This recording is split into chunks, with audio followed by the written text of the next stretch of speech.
Hai Boston, apa kabar? Halo, halo. Alhamdulillah, luar biasa. Mbak Lin gimana? Perkenalan dulu, jadi Boston ini aslinya bukan dari Bantul ya, meskipun sekarang lagi kos di Bantul ya. Yes, betul sekali. Dari Batam. Dari Batam, full time trader sejak kapan? Baru aja nih, Maret 2021 berarti ini. Baru 4 bulan ya Oh kalau gitu, sekarang baru Juli. 4 bulan. Sebelumnya kalau boleh tahu profesinya apa Yes. nih? Kita perkenalan dulu. Oke, jadi aku dulu sebenarnya 3 tahun itu ya dari 2018 sampai tahun 2021 di bulan Maret ya itu sebagai karyawan di perusahaan pertambangan batu bara ya di Kalimantan Selatan sebagai seorang internal auditor ya. Jadi memang Oh, berangkat dari karyawan baru setelah itu resign jadi full time trader atau full time investor gitu. bisa bahasa Banjar Kak Pian? Oh bisa sedikit-sedikit. Dikit-dikit ya. Oke, ada ngomong tampan dan cuan nih membernya Boston nih kayaknya nih. Asik. Oke, Oh iya. oh Boston mau cerita dulu dong sebelumnya gaya tradingnya kayak gimana sih? Cara nyari cuan di marketnya pakai style apa sih? Oh iya, jadi kalau misalkan dulu trading memang lebih banyak Mm-mm, kepada kita swing ya. Kalau teman-teman tuh bilang trend following atau swing trading ya. Karena memang mm-mm. kalau kita melihat profil risiko atau dari ketersediaan waktu itu memang cocoknya seperti itu. Karena kan aku juga dulu kerja di salah satu kantor yang memang prioritas pertama adalah pasti kita kerja dulu kan. Kita punya tanggung jawab sama kantor kita. Jadi saham itu cuman yang kedua gitu. Jadi karena kita kalau trading itu adalah kita memanfaatkan momentum. Ya kalau misalnya kita sibuk ya takutnya kehilangan momentum. Jadi yang paling cocok adalah kita pakai swing. Jadi kita ikutin trennya aja. Di saham-saham yang memang pada saat itu lagi trending dan memang dia lagi banyak buying powernya. Seperti itu dulu. Lebih banyaknya kayak gitu porsinya. Tapi beberapa juga ada yang coba untuk one day trade ketika kita lagi WFH di rumah, itu ada sempat-sempat waktu. Jadi memang porsinya seperti itu. Oke, one day trade plus swing dulu ya. Rata-rata holding periodnya berapa lama waktu masih karyawan nih Boston? Oh, itu sebenarnya tergantung dari season di market. Jadi setelah aku mempelajari setahun di market, memang ada yang namanya season di market. Jadi kita harus menyesuaikan juga. Kalau misalkan kita berbicara soal di bulan-bulan Desember, Januari sampai pertengahan itu yang ada yang namanya January effect, yang ada yang namanya rally di bulan Desember, kita mungkin lebih banyak pakai swing yang lebih banyak. Karena kan kita beli saham apapun, kita kemungkinan besarnya cuan kayak gitu. Tapi beda ceritanya kalau kita berbicara di bulan Mei gitu, mungkin lebih kepada porsinya dikurangin, lebih banyak untuk main fast trade aja kayak gitu. Jadi memang kita menyesuaikan aja kapan di market harus seperti apa kayak gitu. Oke, menyesuaikan aja ya, adaptif sama kondisi market. Kalau emang lagi bullish ya, cocoknya swing gitu ya, biar optimal ya cuannya. Sekarang kan Boston lagi berguru nih sama Padepokan BTS ya, Bekti Sutikna ini. Apa sih yang dipelajari kan dari swing sekarang lagi nyoba belajar jadi scalper gitu? Oke, jadi sebelumnya aku juga pernah coba scalper, riset itu dalam 3 bulan, tapi karena nggak terlalu efektif ya, karena kita nggak bisa fokus karena ada pekerjaan juga. Jadi mungkin risetnya cuma sebatas itu aja. Jadi scalping selama 3 bulan dan setelah evaluasi hasilnya sebenarnya ya mungkin lebih banyak capeknya ya. Cuan dia tetap cuan, tapi kan cuman porsi capeknya lebih banyak. Karena kan kalau scalping, kita berbicara scalping, kita berarti berbicara soal momentum ya dalam waktu yang atau time frame yang sangat dekat. Nah, kebetulan ketika baru jadi full time trader di bulan Maret, itu di bulan Maret sampai di bulan Mei, aku coba untuk tetap main di gaya yang sama dengan trading, dengan swing trading. Nah, terus baru mencoba untuk scalping. Nah, waktu itu memang kenal dari salah satu teman juga yang memvideokan Mas Bekti itu. Oh, ternyata ada gitu icon yang memang ada seorang scalper yang bisa berhasil sebesar itu. Dan semenjak itu tertarik untuk, oh coba lagi deh scalping, kayaknya mungkin sekarang ini cocoknya kayak gitu. Nah, kebetulan Mas Bekti waktu itu ya ketemu aja di DM dan coba untuk belajar, coba untuk maksudnya aku lebih kepada research gimana sih bedanya scalpingnya Mas Budi sama yang aku. Kenapa Mas Budi bisa mendapatkan gain sebesar itu. Jadi diizinkan belajar dan sekarang udah banyak didapat perbedaan-perbedaannya. Kayak gitu ceritanya. Oke, kalau menurut kamu sendiri dari soal scalping nih ada berapa gaya atau pendekatan sih beda-beda juga ya. Kemarin aku sempat juga ngobrol sama Yusron ya. Yusron bilang kalau dia dulu seringnya main area bawah, artinya manfaatin technical rebound gitu. Ada juga yang sukanya main di area atas. Mas Bekti itu salah satu yang suka main di area atas juga ya, salah satunya. Nah, kalau buat Boston sendiri setelah mempelajari scalping nih kayak gimana pendapatnya? Iya, jadi betul. Kalau kita berbicara scalping, sebenarnya kita harus memperhatikan 2 hal. Yang pertama adalah volatilitas yang tinggi. Jadi kita nggak bisa scalping tapi yang nggak punya volatilitas. Yang kedua kita punya ada buying power atau trending di saham-saham itu. Jadi kalau saham itu lagi trending, lagi banyak buying powernya, lagi banyak volumenya, kemungkinan besar banyak partisipasinya. Nah, itu menimbulkan volatilitas yang tinggi. Itu sebenarnya kita bisa dua cara. Yang pertama, yaitu tadi kita main di atas. Nah, di atas itu dalam artian, kan kalau dia ada buying power yang tinggi, cenderung dia sahamnya akan terus naik. Tapi mungkin ada beberapa koreksi. Nah, dan yang kita ambil adalah ketika dia setelah koreksi dia ada buying power. Nah, situ kita entry biasanya. Dan itu bisa aja dia lanjut sampai arah mentok gitu di 25% atau 35% ya. Kalau saham-saham yang di bawah 200 tuh arahnya di 35%. Kayak gitu. Dan ketika dia sudah sampai di situ dan dia kuat ya kita tetap hold aja. Jadi hitungannya scalping plus ODT kayak gitu loh. Tapi kalau memang dia nggak kuat ya kita lepas. Tapi kita udah dapatkan momentum yang tepat ketika dia udah koreksi ada pantulan-pantulan.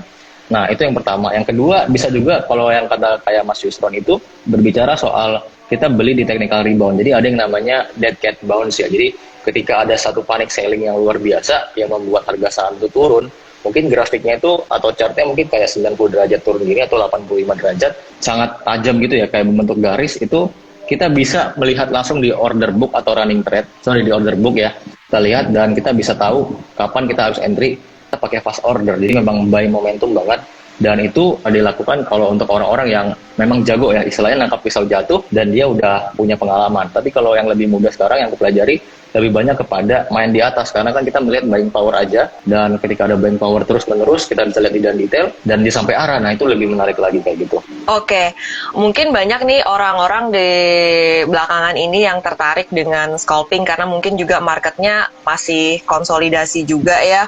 Jadi kalau misalnya kita nih berpikir apakah ini scalping cocok buat saya atau tidak, itu apa sih yang mesti diperhatiin nih Boston? Kalau Boston kan sekarang misalnya udah nggak terikat pekerjaan lagi kan, jadi punya waktu yang banyak gitu. Nah, kalau buat teman-teman apa nih yang Boston mau bilang? Oke, jadi kalau aku simpulkan ada 3. Yang pertama adalah profil risiko itu penting. Jadi kalau kita misalkan main scalping, sebenarnya intinya sama di sahamnya. Kita beli di bawah, jual di atas. Kalau kita berbicara investing, itu dalam time frame yang sangat panjang, mungkin bisa 1 tahun, 2 tahun, 5 tahun. Tapi kalau kita bicara scalping, kita sama juga beli di bawah, jual di atas. Tapi time frame-nya kecil, maksudnya pendek. Jadi 1 menit, 5 menit, mungkin bisa 1 jam, 2 jam, kayak gitu. Dan profil risiko itu menentukan bahwa kalau misalkan teman-teman itu orang yang sangat konservatif itu mungkin kurang cocok. Jadi kalau kita bicara scalping kita memanfaatkan momentum-momentum dia ada volatilitas karena di situ ada pergerakan harga. Nah, yang kedua adalah ketersediaan waktu pasti. Karena kita trading kita berarti memanfaatkan momentum. Nah, momentum itu didapatkan ketika kita standby, kita mengamati di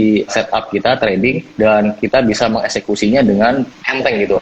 Tapi kalau misalkan kita secara sama ada berbagai kerjaan ya itu susah, kita mungkin akan kehilangan momentum. Jadi untuk orang-orang yang punya profil risiko rendah atau konservatif plus dia sibuk banget, mungkin metode ini nggak cocok ya, karena takutnya malah teman-teman yang boncos karena kehilangan momentum, karena nggak bisa memanfaatkan momentum.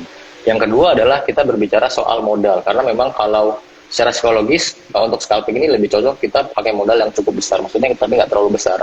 Enggak, jadi dia tergantung dari volumenya juga. Karena kalau kita pakai modal kecil kan kita mainnya cuma mungkin 1-3% aja. Dengan frekuensi, kalau aku sih 3 kali cukup. Jadi dalam sehari kita mengambil 3 keputusan yang bagus itu sudah cukup. Bisa kita sudah selesai istirahat. Nggak perlu kita trading banyak-banyak frekuensinya.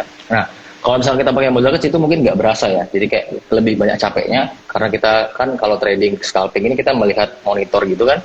Menunggu momentum yang tepat, mengamati dan lebih ke detail ya. Jadi kayak mungkin dengan modal yang cukup besar itu lebih berasa. Jadi 3 itu sih, profil risiko, terus yang pertama ketersediaan waktu, lalu modal yang cukup. Iya, profil risiko, kesediaan waktu dan modal yang cukup besar ya. Jadi kalau misalnya scalping ini istilahnya nggak boleh meleng ya, karena emang sengaja dicari sahamnya yang volatilitas tinggi seperti itu. Betul. Kemudian kalau menurut kamu sendiri, Boston, kalau untuk pluses and minuses-nya tuh apa sih yang paling terasa banget untuk scalping ini? Kan kamu transisi nih dari swing, sekarang scalping juga. Sebenarnya kalau kita berbicara metode, ya scalping, swing trading, itu sebenarnya lebih aku memandangnya lebih kepada cocok dan nggak cocok ya, bukan kepada plus dan minus. Jadi gini, misalkan kita seorang yang sibuk ya, kita kemarin nggak cocok untuk scalpingnya, ada kita malah rugi di situ. Jadi gini, sekarang ini kan momentumnya tepat ya. Jadi waktu Mas Bekti itu muncul sebagai ikonik seorang scalper yang bisa sukses, dan dengan ada lagi variabel lain yang namanya adalah PPKM, di mana orang-orang itu pada di rumah. Dan ketika orang-orang pada di rumah, orang-orang cenderung akan in touch sama yang namanya internet. Nah, ketika kita berbicara soal bisnis real juga agak susah.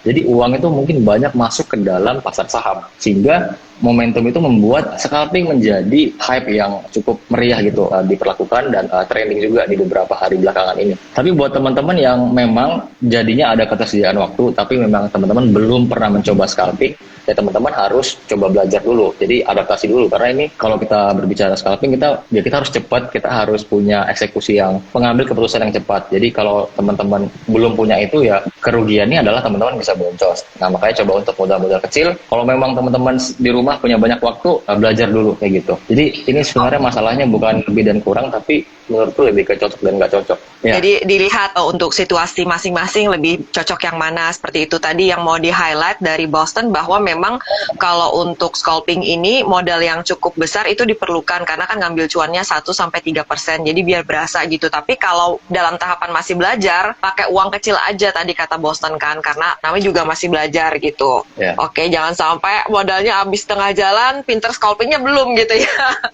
Oke, Boston, pas kita kemarin announce bakalan IG Live sama Boston, banyak banget pertanyaan yang masuk. Takut waktunya nggak cukup, langsung aja kita bahas ya. Kayaknya saya udah selesai sih dengan pertanyaan saya. Oh ya, tadi di kolom komen banyak yang nanya nih soal dari karyawan menjadi full-time trader.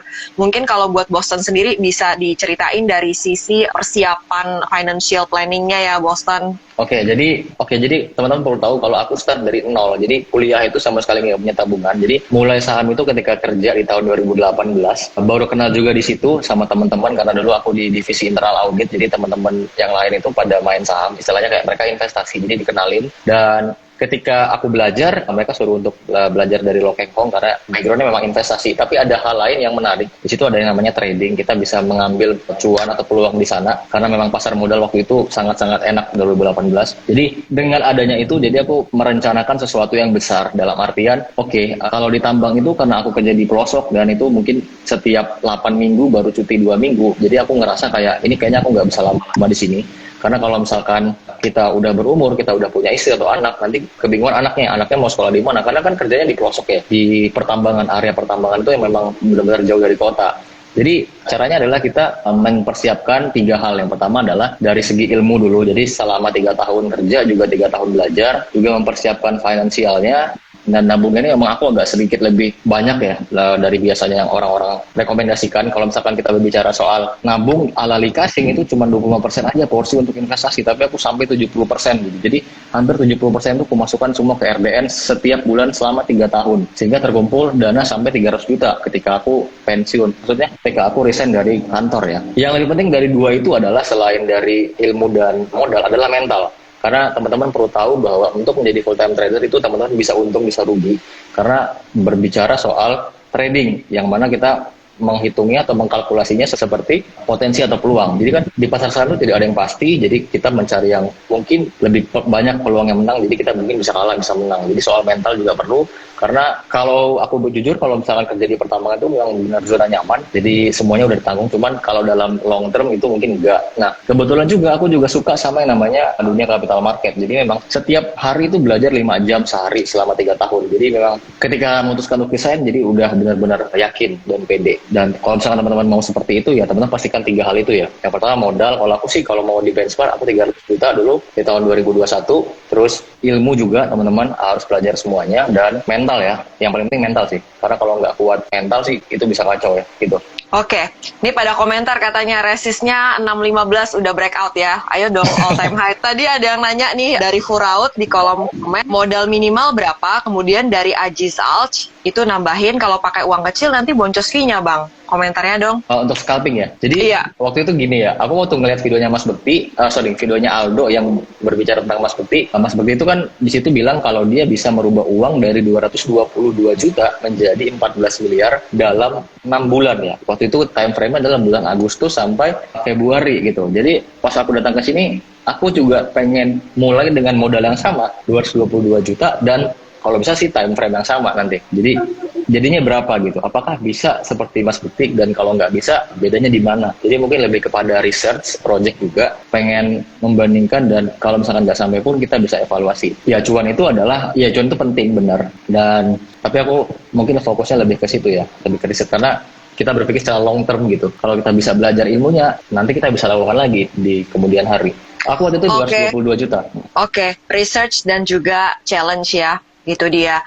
Tapi sedikit tentang Mas Bekti ya. Kita semua terpana melihat Mas Bekti bisa mengubah duit 220 juta jadi 14 miliar. But long time ago, sebelum kita mengenal Mas Bekti seperti yang fenomenal sekarang ini, dia pernah jadiin duit 2,9 juta, di top up 6 juta, berarti berapa? 8,9 juta. Jadi 132 juta. Jadi dia mulai dari awal tahun segitu uangnya ya di RDN-nya jadi 132. Zaman dulu banget Mas Bekti waktu nanti selengkapnya ada di bukunya Mas Bekti. Terus ada lagi apa fenomena-fenomena Mas Bekti yang lain ya, dia jadiin duit berapa, jadi berapa kayak gitu. Jadi ini bukan one time wonder ya, 220 juta jadi 14 miliar itu yang saya pelajari sih, bahwa ternyata it's not one time wonder gitu. Nggak kayak misalnya apa ya, penyanyi-penyanyi ada satu lagu ngehits habis itu hilang gitu. Enggak, Mas Bekti ternyata long time ago dalam skala yang lebih kecil juga membukukan return yang sangat fenomenal. Selengkapnya nanti dibuka di bukunya Mas Bekti ya. Oke, jadi promosi gak apa-apa ya Boston? Yes, nggak apa-apa. Mas Bekti kan guruku juga. Kita jawab pertanyaannya ya.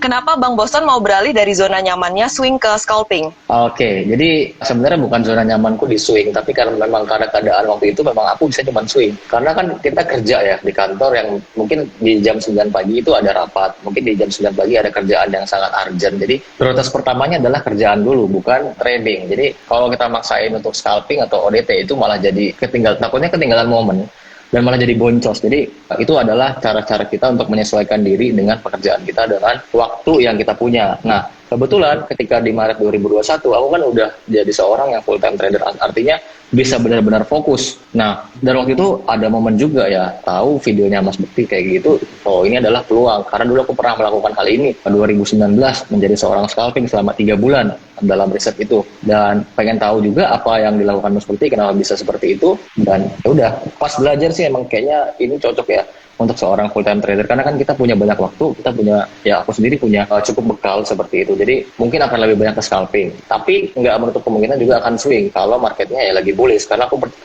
kalau misalkan kita berbicara market bullish ketika mungkin nanti bulan Desember Santa Claus rally atau January effect, ya itu ya baiknya kita swing aja, karena kita beli saham apapun mungkin uptrend naik terus. Jadi memang ada penyesuaian. Kalau kita ISG sekarang kan lagi sideways ya, jadi memang enaknya scalping gitu. Kebetulan juga bisa ada mentornya juga. Oke, Boston ini pada nanya cara untuk dari Ko2 Wales nih, nanya watchlist saham atau langsung eksekusi kalau untuk scalping ya. Iya, teman-teman kalau misalkan mau cari screeningnya saham-saham untuk di scalping itu, ya kan tadi aku bilang ada dua. Ada yang teman-teman bisa manfaatkan yang di ARA atau mau dia udah punya buying power tinggi, atau yang memang dia mungkin dari ARB, beberapa kali ARB, terus dia kemungkinan besar akan diangkat sama beberapa pemain besar. Nah, jadi dua itu. Nah, itu didapat dari top gainers sama top losers. Jadi teman-teman bisa cari di situ. Kemungkinan besar di jam pagi-pagi itu ada saham-saham yang top gainers itu mungkin udah naik mungkin 10-15%. Itu mungkin kemungkinan besarnya kalau teman-teman cek dia bisa ada buying power lebih tinggi lagi, mungkin dia bisa arah juga. Itu cara yang pertama. Yang kedua, teman-teman bisa coba cari di saham-saham yang lagi trending. Bisa lagi trending itu teman-teman bisa cari di Stockbit ya. Itu ada kalau di menu awalnya itu di screen itu ada ya saham-saham trending apa aja. Nah, biasanya saham-saham itu banyak dibicarakan orang. Berarti kalau banyak dibicarakan orang, banyak transaksi di sana, banyak partisipasi, kemungkinan besar volatilitasnya tinggi. Jadi dua itu caranya, seperti itu. Tadi ada yang nanya, pakai Stockbit Pro perlu nggak? Anggito Pur nanya. Oh ya, aku sendiri pakai Stockbit Pro untuk kita screening atau mencari watchlist. Kalau dalam eksekusinya kita pakai langsung ya, aku kan pakai Mirai, jadi lihat di setup aja seperti itu. Tapi kalau untuk watchlistnya aku bisa pakai di Stockbit Pro, karena di situ ada menu trending stocks-nya apa, sama top gainers dan top loser juga. Oke, dapat satu tips nih dari Boston ya, bisa cek trending stocks di Stockbit. Jadi paling nggak bisa ngebaca mungkin yang lagi ramai diperbincangkan pelaku pasar saham apa sih, bisa cari peluang dari situ ya berarti ya Boston. Kemudian, wah ada yang nanya setup Mirai juga nih. Kita jawab satu-satu ya, pertanyaannya banyak teman-teman. Makasih. Saham yang cocok untuk teknik scalping, tadi udah disebut sedikit yang volatilitasnya tinggi, sama entry dan exit rules-nya mungkin boleh dibagiin nih. Jadi kalau kalian mau scalping itu aku sarankan pakai fast order ya. Kalau di OLT masing-masing itu ada biasanya. OLT di Mira itu ada, di Mandiri juga ada. Jadi itu fast order itu cepet dia. Jadi teman-teman mau order tuh langsung, kayak nggak perlu konfirmasi lagi. Kalau misalkan kita lihat di HP mau beli kan ada konfirmasi dulu, ada berapa jumlah lot. Ini langsung kita tinggal ketik lotnya, langsung kita drag aja, langsung mau dibeli harga berapa atau jual harga berapa atau mau withdraw atau nggak jadi beli itu cepet banget. Jadi kayak momentumnya mungkin lebih dapat ya. Teman-teman bisa cek atau setup sendiri di OLT masing-masing di menu fast order. Nah gitu. Oke. Terus kita bicara soal entry dan exit, ya itu tadi sebenarnya buying momentum. Ada yang momentumnya dua ya, yang buying powernya lagi tinggi. Oke, ini kalau di Merah itu ada ya. Dia itu di order book itu di sebelah kanan tuh sama sebelah kirinya ada. Jadi ada beli berapa, ada jual berapa gitu. Nah kalau misalkan ada pembelian besar, ya lotnya besar banget ya, berarti kan itu pemain besar. Ya kita bisa ikut entry di situ. Tapi kalau misalkan dia jual besar banget dalam satu titik langsung habis lagi ya, teman-teman cepat keluar. Jadi memang cepat banget kalau kita pakai fast order dan kita bisa tahu apa namanya transaksi itu besar apa enggaknya di situ. Jadi kalau memang udah besar banget, berarti itu pemain besar. Kalau pemain besar udah keluar, ya berarti kita juga keluar. Pun sebaliknya kalau pemain besar yang masuk, kita juga masuk. Nah itu dapat satu tips dari Boston ya. Berarti kalau emang untuk scalping nih baiknya jangan pakai handphone ya. Betul, pakai laptop ya. Order gitu. Ada yang nanya kalau scalping itu sekali masuk langsung dana gede atau dibagi ke beberapa fraksi. Kalau Boston sendiri kayak gimana? Tergantung jumlah dari ininya ya, volumenya. Kalau misalkan aku udah mainnya size besar, jadi kayak mungkin beli saham yang bid offernya tipis ya, kayak saham-saham bank digital gitu kayak BBYB, BNBA atau BGT gitu tipis lotnya atau INPC. Itu mungkin masuknya bertahap. Tapi kalau saham-saham yang memang dalam bid offernya cukup banyak, terus dia volumenya tinggi, berarti ada volume tinggi, itu mungkin sekali hajar aja. Jadi lebih simpel gitu. Tergantung dari bid offer juga. Oke, tergantung bid offer, tergantung saham yang kalian entry gitu ya, berarti ya.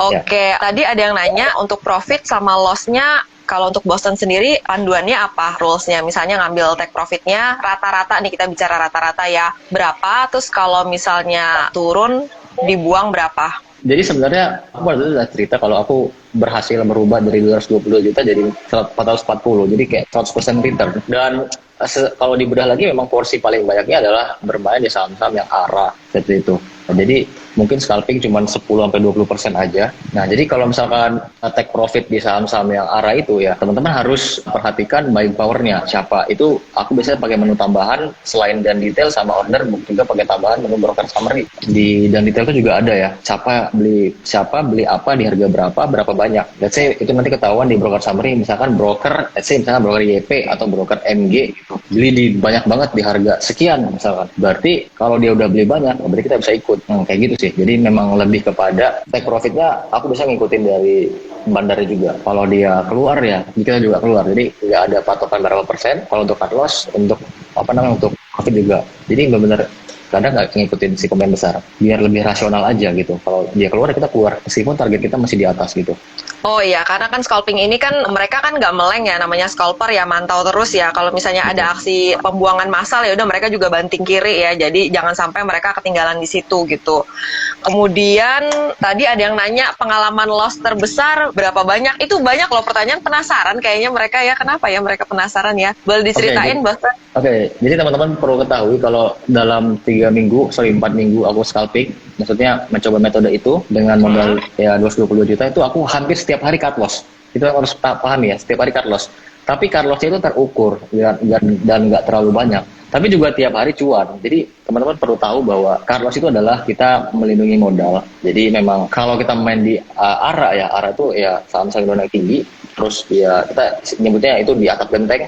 Ya teman-teman harus stop loss ketat banget. Kalau bisa ya, memang kalau itu udah nggak kuat lagi naik ya kita langsung cepet-cepet buang atau langsung cepet-cepet hajar kiri. Jadi kalau berbicara soal cut loss terbesar itu tergantung dari entry. Aku pernah entry sampai 200 juta sekali masuk dan itu pernah gagal maksudnya dia dia menyentuh stop loss atau harus buang kiri. Itu paling sekitar 4 sampai 5 jutaan gitu. Tapi sekalinya profit itu bisa puluhan. Jadi misalkan kita stop loss atau cut loss-nya 2-3 kali gitu. Ya kali aja 3 kali 4 12 kan. Tapi sekalinya kena bisa 40, bisa 20. Jadi kayak masih untung. Makanya kalau kita berbicara soal win rate ya aku nggak terlalu memperdulikan itu. Yang penting adalah pertumbuhan modal. Jadi memang main di situ adalah kita lebih banyak untuk disiplin cut loss seperti itu.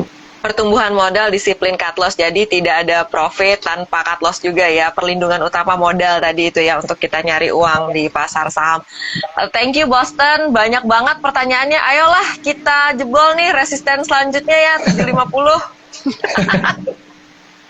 700 udah jebol, oke. Pakai indikator nggak sih kalau scalping? Nah, Ilmu yang aku dapat dari Mas Bekti itu gini ya, teman-teman. Pertama kali aku lihat Mas Bekti trading itu kayak, wah ini gimana ceritanya? Dia nggak ngeliat apa-apa tapi bisa dapat cuan. Maksudnya gini, jadi memang ya indikator yang kita perlukan dalam scalping itu yang pasti adalah kita perlu yang namanya dan detail ya, teman-teman tahu dan detail ya. Terus yang kedua adalah bid offer, itu pasti banget karena kita kan mau eksekusi di situ.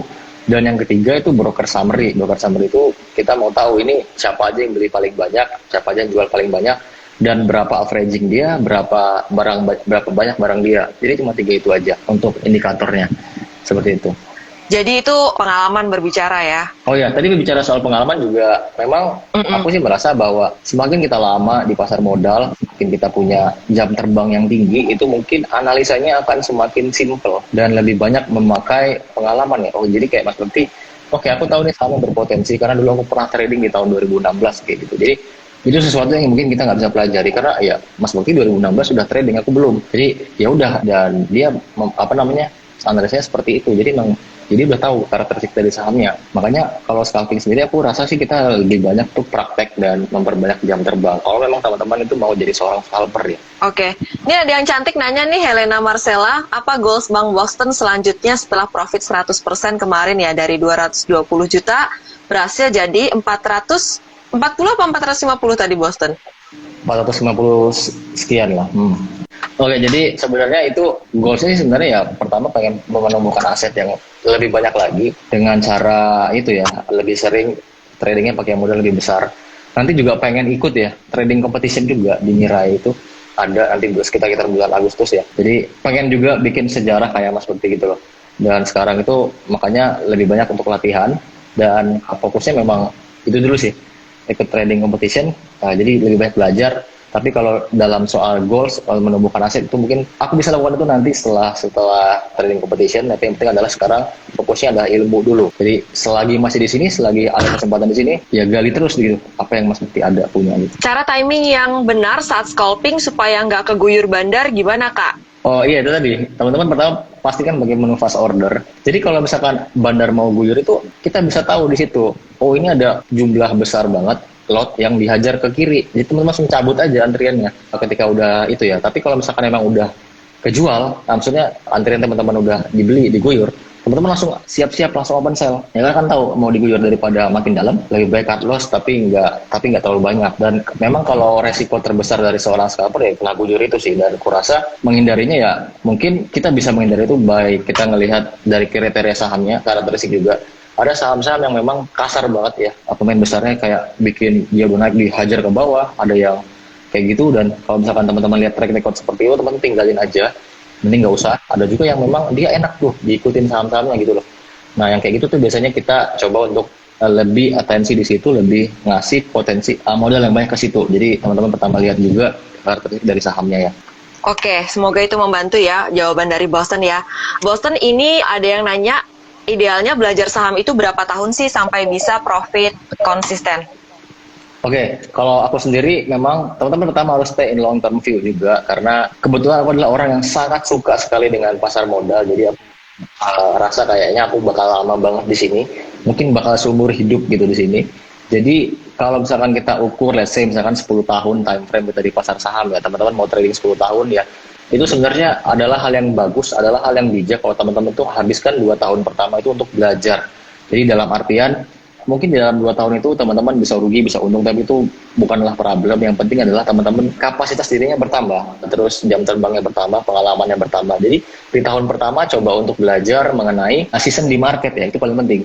Jadi teman-teman ngerasain trading di bulan Januari, trading di bulan Februari, Desember, kayak gitu. Jadi 1 tahun itu udah tahu. Juga cobain semua metode yang ada gitu. Teman-teman nanti pilih metode mana yang paling cepat, terus paling tepat buat teman-teman.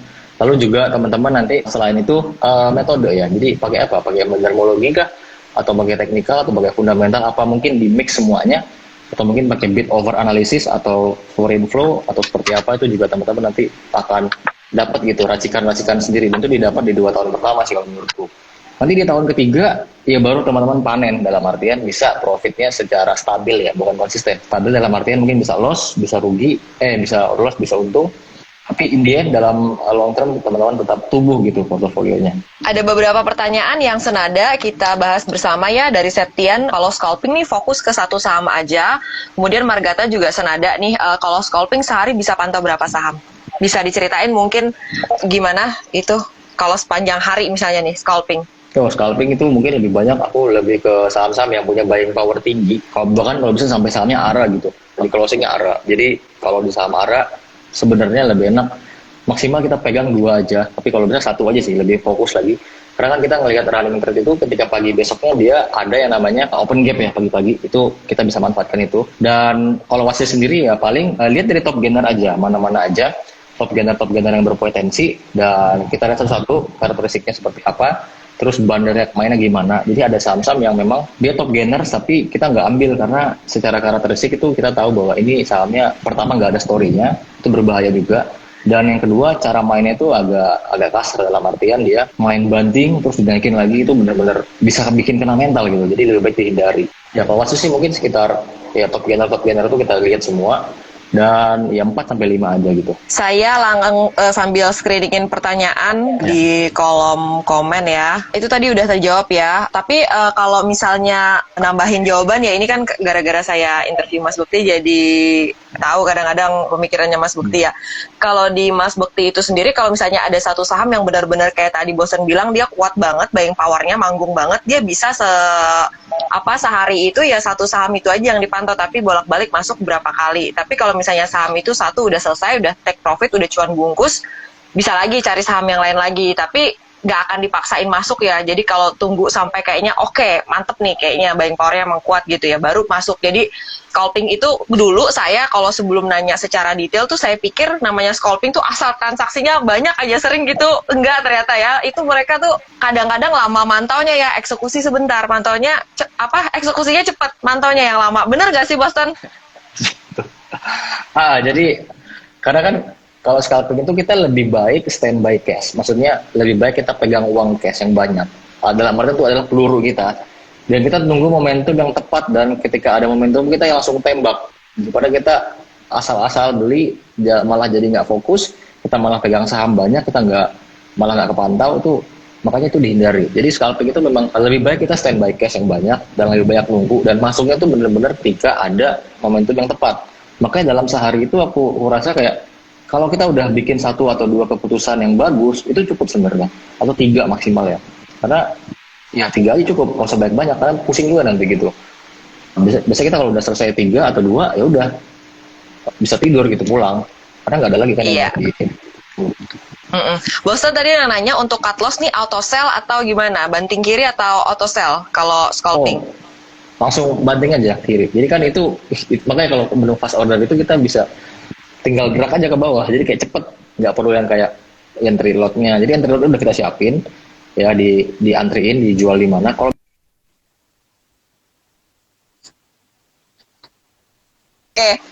tadi udah dikasih tahu cara itunya ya, cara buang cepetnya ya. Kalau misalnya kelihatan ada indikasi diguyur bandar, buang cepet ya, tadi udah dikasih tahu ya. Oke, terus habis itu ini ada pertanyaan dari M. Aven, bagus nih pertanyaannya. Pemula langsung bisa scalping atau mencoba swing dan day trade aja dulu? Oke, jadi aku selalu sarankan kalau misalkan teman-teman itu mencoba metode baru, teman-teman coba adaptasi dulu ya, pelajari kemungkinan failure-nya di mana, dan ya konsepnya juga ya. Jadi kalau scalping itu konsepnya seperti apa, teman pelajari dulu dengan modal kecil dulu aja teman-teman. Jadi biar itu kalau misalkan ada satu failure atau satu hal yang teman-teman di luar kendali itu nggak terlalu damage gitu, loss-nya tuh nggak terlalu kena gitu. Ya kalau misalkan teman-teman baru coba metode itu dan langsung hajar banyak banget sekalinya di luar kendali dan teman-teman nggak bisa handle, itu kan bahaya banget. Jadi in long term itu aku rasa kayak kita sebagai seorang trader itu in long term ya, kita pertama yang perlu kita lindungi adalah mental kita dulu. Mental itu paling penting. Baru yang kedua adalah modal. Baru yang ketiga adalah baru kita bisa cari profit. Kayak misalnya kita main bola gitu, ya yang pertama kali kita teruskan adalah keselamatan kita, kaki kita jangan sampai patah gitu. Karena kalau kaki kita patah ya kita nggak bisa main bola lagi. Kayak gitu kan. Jadi sama kayak di pasar saham juga. Yang paling penting adalah mental. Nah, untuk melindungi mental itu ya teman-teman pakai modal kecil dulu dan seiring-iring belajar teman-teman top up tambah gitu loh. Karena menambah modal berarti menambah mental juga. Iya, menambah modal. Oke. Kemudian ini kalau ada yang tadi nanya kalau sekali entry berapa persen dari modal? Oke, jadi kalau untuk scalping sendiri proyeknya kan 222 juta itu ya. Modalku sekarang itu sekitar 700-an. Jadi memang itu adalah alokasi yang diberikan untuk belajar scalping dan riset juga. Seperti itu teman-teman. Jadi sekarang sebulan lalu kan aku udah bikin 222 jadi 440. Nah, dan modal tuh aku tarik yang 222 tadi. Mas Bukti bilang tarik aja modalnya, kamu nanti tradingnya pakai cuan tadi itu aja. Coba rasain bedanya lebih enteng apa enggak. Ya ternyata emang lebih enteng karena kita pakai cuannya itu. Jadi memang dialokasiin aja. Ya kalau berarti 200 juta dari 700 juta sekitar ya kurang lebih 20% ya gitu. Betul. Oh ya, sekalian nih cerita juga sedikit soal bukunya Mas Bukti ya, boleh ya, Boston. Jadi di bukunya itu Mas Bukti cerita cara dia gimana sih strategi dia untuk bangun financial freedom melalui pasar saham. Jadi Mas Bukti itu nyari duitnya dari scalping ya kan.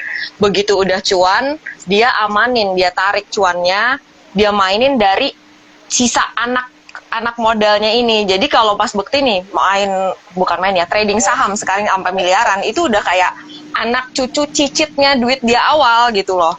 Jadi Mas Bukti kayak gitu ya, jadi amanin cuan, kemudian modalnya pindahin ke safety fund, itu buat emergency fund, sama juga buat freedom fund. Artinya apa? Untuk mencapai kebebasan finansial di masa datang, ya kan?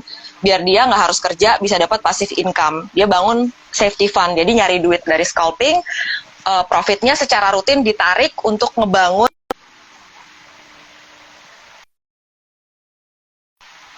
Sharingnya sedikit ya, nanti bisa dinantikan buku lengkapnya kayak gimana sih cara Mas Bukti ngatur cara cari cuan di pasar saham melalui scalping. Ya. Oke, Boston, demikian ini ya sedikit ya promosi ya. Oke, lanjut. Ini ada pertanyaan, bagaimana caranya tahu suatu saham bakal dibanting atau diterbangin esok harinya? Sebenarnya kita tuh tahu atau kita tuh yang bisa kita siapkan tuh adalah langkah antisipasi sih, Boston. Oke, kalau misalkan saham dibanting apa enggak, itu gini, dari story ya, teman-teman tuh pasti ngelihat sepemikiran bahwa kalau ada story yang bagus, itu mungkin reaksinya dia bisa naik ya, begitupun sebaliknya.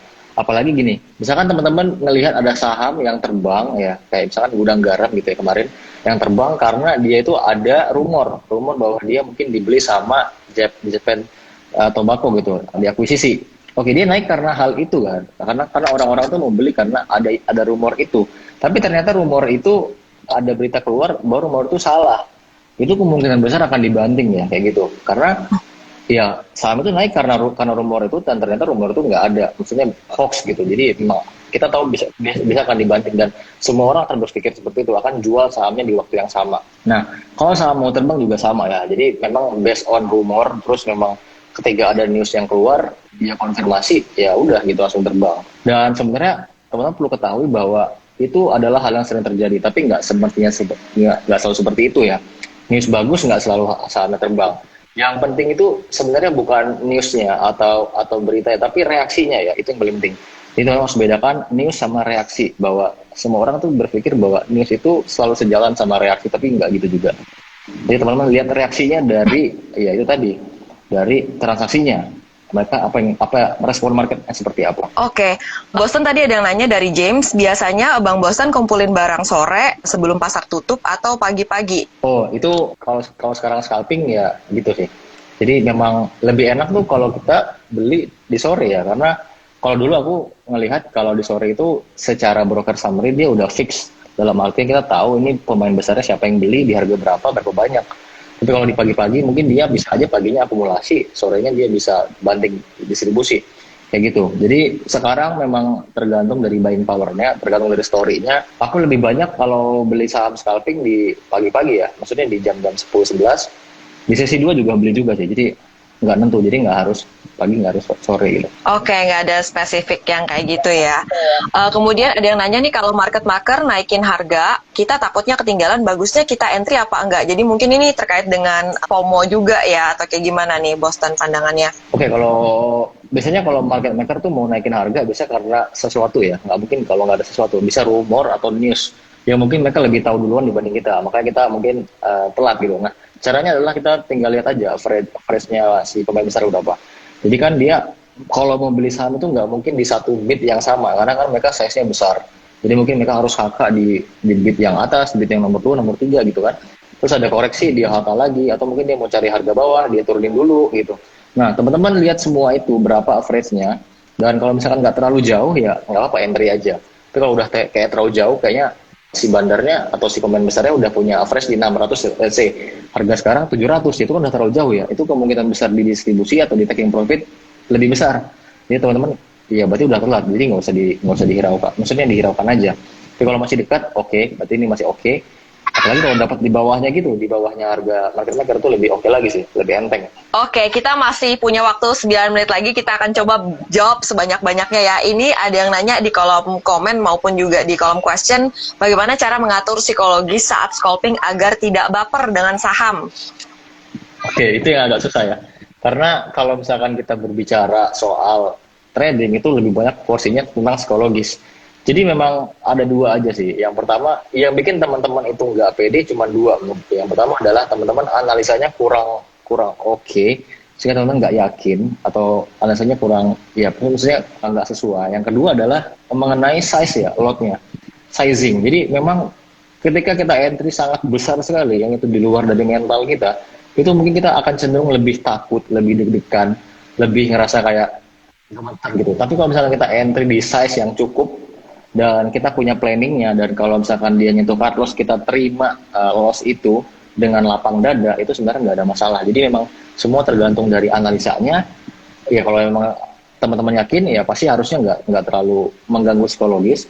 Dan yang kedua, kalau memang size-nya itu udah oke, udah cukup sesuai dengan mentalnya, sesuai dengan modalnya, ya itu sebenarnya sih nggak ada masalah. Tinggal teman-teman nanti kalau memang nggak sesuai planning, teman-teman mau nggak menerima loss itu. Dan disiplin ya, itu sih yang lebih penting lagi untuk cut loss kalau nggak sesuai. Oke, Bosan, kalau scalping lebih cocok haki apa ngantri katanya? Oh, itu tergantung. Kalau misalkan kita main di saham-saham yang biasa sih oke, main hajar aja nggak apa-apa. Tapi kalau di waran ya, kalau yang harganya mungkin 10, 11 itu mungkin mending antri ya, karena satu tiknya itu kan 10% gitu. Kayak misalkan di saham-saham, sorry, di waran-waran gitu ya. Ya. Ini ada Mas Bekti nih. Ayo, mana Mas Bukti? Hai Mas Bukti. Aduh, ini ada gurunya ya, owner itu ya, Padepokan BTS ya. Ya. Mas Bekti. Pas banget tadi ada yang nanya nih, apa sih yang dipelajarin oleh Boston dari Mas Bukti? Oke, jadi pertama tuh sebenarnya aku lebih suka belajar soal mental ya. Karena gimana ya?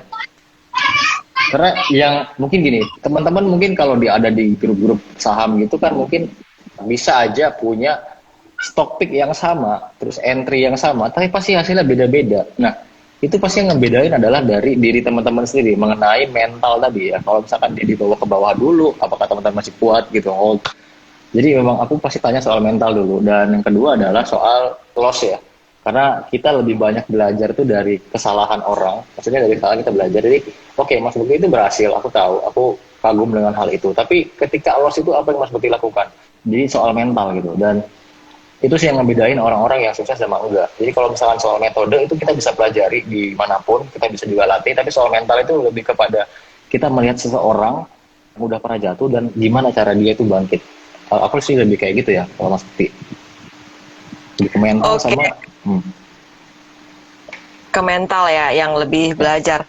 Mau gabung ke Padepokan BTS gimana? Kata Mas Bekti ini udah nggak bisa ya, jadi karena lagi COVID-19 dan di daerah Mas Bekti itu juga lumayan banyak yang kena COVID, bahkan keluarganya Mas Bekti juga ada yang kena COVID, jadi Mas Bekti aja kalau salah untuk trading aja dia udah nggak di trading room dia ya. Keluar ya, kemana? Ke tempat mana tuh kalau kalian trading tuh? Ada, kita sewa room gitu, satu dekat kosanku juga sama Aldo. Nah, ini yang aku pakai iya, sekarang ini. Iya, mereka pun kayak teman-teman ini udah nggak boleh lagi masuk ke area rumahnya Mas Bekti ya, karena memang di sana udah nggak dibolehin dari orang luar untuk masuk ya, kayak gitu Hmm. ya teman-teman. Dan iya itu sebenarnya karena kebaikan hati Mas Bekti aja ya, itu sebenarnya Padepokan ini nggak ada bayarannya ya, free of charge ya. Jadi karena memang kemarin Mas Bekti itu membuka diri untuk membimbing Betul, betul. teman-teman trader ini ya.